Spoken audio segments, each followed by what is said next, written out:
On est dans un moment de bascule historique d'une extrême gravité. C'est officiel, la saisie de l'épargne des Français est bel et bien priorisée pour financer l'augmentation des dépenses militaires. Nous allons mobiliser effectivement l'épargne privée afin que cette épargne finance notre effort de défense qui va s'accroître. Les particuliers qui nous écoutent, qui ont par exemple un livret A, est-ce qu'on pourrait imaginer que ce type d'épargne puisse être un moment orienté vers les industries de défense? On souhaite que les acteurs privés soient mobilisés. Il y a déjà beaucoup d'outils d'épargne qui existent, que ce soit les fonds du livret A, et c'est surtout cette épargne que nous souhaitons mobiliser. François Bayrou l'a dit vendredi dernier sur CNews, et le ministre de l'économie Éric Lombard l'a confirmé pendant une conférence de presse à son ministère. En effet, le gouvernement cherche à financer sa guerre contre Poutine, mais sans augmenter les impôts. En même temps, vu le taux d'impôts qu'on paye déjà, c'est un peu difficile de les augmenter. Mais attention, quand un État commence à puiser directement dans l'épargne de ses citoyens, ce n'est jamais bon signe. Cela signifie qu'il n'a plus d'autre option pour se financer. En l'occurrence, l'État français a déjà épuisé les hausses d'impôts et creusé la dette au-delà du raisonnable. Maintenant, il s'attaque à ce qui reste, notre épargne. Alors officiellement, il est hors de question de confisquer l'épargne de qui que ce soit. Le gouvernement a bien compris que les Français ont peur de l'utilisation qui pourrait être faite de leur argent sans leur accord. On entend beaucoup depuis plusieurs jours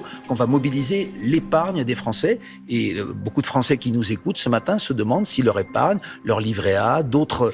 Je veux rassurer les Français, ils feront ce qu'ils voudront de leur épargne. Mais peut-on vraiment faire confiance à Éric Lombard? Quand on nous dit que la mobilisation de notre épargne est volontaire, il faut se méfier, car le gouvernement commence toujours par nous la mettre un peu en douceur avant de l'enfoncer complètement plus tard lorsqu'on s'y attend le moins. C'est ce qu'ils font à chaque fois qu'ils introduisent un nouvel impôt soi-disant temporaire. N'oubliez pas que même l'impôt sur le revenu était censé être temporaire. Et là, c'est de notre épargne dont il est question. Notre épargne est donc bien évidemment en danger. D'ailleurs, on sent bien qu'on nous prépare de plus en plus à l'éventualité d'une saisie à des fins militaires. Les déclarations de politique en ce sens se multiplient depuis quelques semaines. Nous allons donc vers une crise financière? Pas encore, vous savez pourquoi? Parce qu'on a beaucoup d'épargne. Et donc effectivement, les marchés financiers savent qu'à la fin, si jamais il y a un problème, on ira chercher l'épargne des Français pour payer le remboursement de la dette. Il faut bien comprendre une chose, c'est que les dirigeants français sont des lâches. Ils sont incapables de faire des choix difficiles, c'est-à-dire de recentrer l'État sur ce qui compte vraiment. Si la défense est si importante, alors il serait logique de réduire les dépenses sociales et administratives pour les réorienter vers le régalien, c'est-à-dire vers la sécurité, la justice et la diplomatie. En d'autres termes, il n'y a pas d'argent magique. Pour augmenter la défense, il faut réduire une autre partie du budget. Mais au lieu de prendre une décision intelligente et courageuse, nos dirigeants préfèrent tout empiler, en ajoutant le budget militaire par-dessus un tas de dépenses sociales et administratives.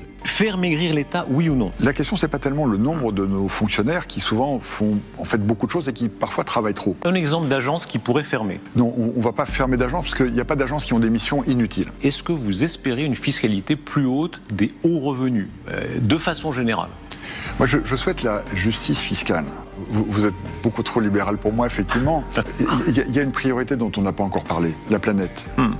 On est en train de mettre en danger l'avenir de nos enfants à cause des émissions carbone. On n'est pas un pays libéral, on est un pays d'État, on est un pays de protection. Ne pas réduire les dépenses de l'État, et notamment le train de vie des hauts fonctionnaires qui touchent des fortunes d'argent public, ça revient à faire reposer le poids de la dépense militaire sur le dos des Français, alors qu'on se serre la ceinture depuis des années déjà. En ce qui concerne le train de vie de l'État français, des dirigeants et des hauts fonctionnaires, il y a beaucoup d'économies à faire. Nos dirigeants et hauts fonctionnaires perçoivent des salaires bien supérieurs à la moyenne du privé. Ils ont des logements de fonction, des voitures de fonction avec chauffeur, des frais de représentation, etc. Et c'est sans parler du pantouflage et des retraites dorées. En France, on a d'ailleurs beaucoup plus de hauts fonctionnaires que chez nos voisins européens. Éric Lombard fait donc partie intégrante du problème. Et son manque de courage politique conduit l'État à toujours s'endetter davantage, sans aucune remise en question. Et c'est donc cette personne qui participe depuis longtemps à l'érosion de notre pouvoir d'achat, notamment lorsqu'il était directeur de la Caisse des dépôts, qui nous demande aujourd'hui de faire des efforts. Afin que, effectivement, les Françaises et les Français participent à cet effort. On notera que les gens qui nous demandent de faire toujours plus d'efforts, ce sont des gens qui sont payés par nos impôts. Ils sont donc payés avec notre argent et se permettent ensuite de nous demander de faire plus d'efforts pour régler des problèmes qu'ils ont eux-mêmes créés. Ça veut dire que nous allons devoir prendre en main notre défense.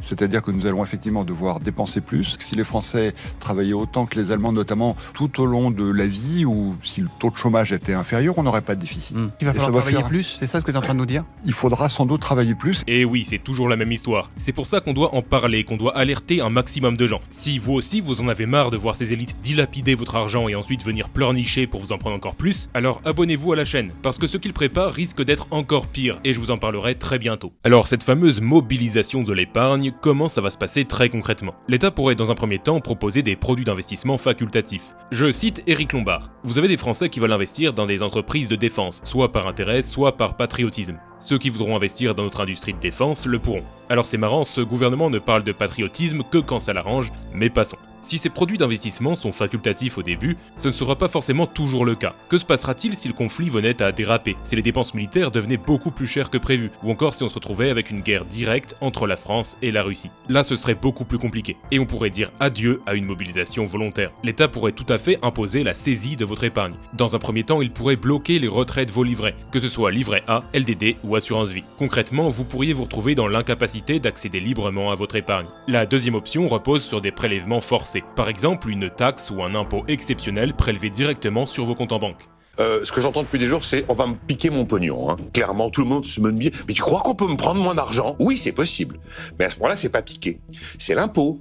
L'impôt, en fait, c'est de l'argent que l'on vous prend de force. Vous n'avez pas trop le choix. Sauf que c'est pas de l'argent volé, c'est de l'argent prélevé. Enfin, c'est quand même de l'argent qu'on vient chercher contre votre gré. Et tout ça n'est pas une théorie du complot. Des confiscations de l'épargne sont déjà arrivées par le passé dans d'autres pays. En 2015, le gouvernement grec avait décidé de fermer les banques. Les retraits autorisés aux distributeurs étaient limités à 60 € par jour et par carte bancaire. Et tous les mouvements étaient strictement contrôlés. En 2013, le gouvernement chypriote avait instauré des restrictions sur les comptes bancaires. Et ça avait duré 2 ans. Est-ce que vous pensez vraiment que la France fera exception? L'État pourrait aussi vous forcer à acheter des obligations, par exemple en transformant l'argent de vos comptes courants en obligations d'État, qui évidemment ne seraient pas rentables. Et pour finir, l'État pourrait bloquer les virements vers l'étranger. Quelle que soit sa décision, le gouvernement peut décider du jour au lendemain d'utiliser votre épargne pour réaliser des projets auxquels vous n'avez jamais souscrit. Pour certains, cela sonne la fin de la propriété privée en France. L'État dépend de plus en plus de l'épargne des Français. Mais votre épargne, c'est bien plus qu'un simple stock d'argent. C'est avant tout une récompense si vous avez travaillé dur et bien géré votre argent. Mais c'est aussi un matelas de sécurité qui vous permet d'améliorer votre avenir et celui de vos enfants. Maintenant, le gouvernement considère votre épargne comme un outil pour financer ses projets. C'était déjà le cas pour justifier la dépense sociale faramineuse, et maintenant c'est le cas pour aller faire la guerre à la Russie. Et dans ce processus, l'État tente de convaincre le Français moyen que tout ça va dans son intérêt, que c'est juste pour le protéger, et qu'en fait, c'est quelque chose que tout Français devrait presque souhaiter. Ça, c'est